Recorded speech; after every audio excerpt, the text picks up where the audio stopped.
I got to tell y'all this, man. This is some funny shit right here. So, I was talking to this guy who's homeless, and he was saying, yeah, man, you know, things are bad out here, but, you know, I'm making it, you know, just one day at a time.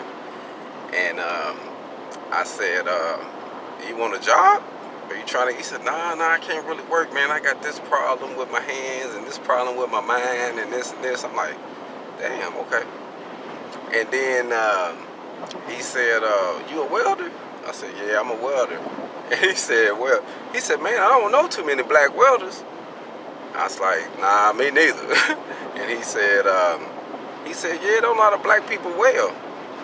And he was like, but I ain't got nothing against, you know, nobody. You know, he said, I'm cool with everybody, but I haven't seen a lot of black welders.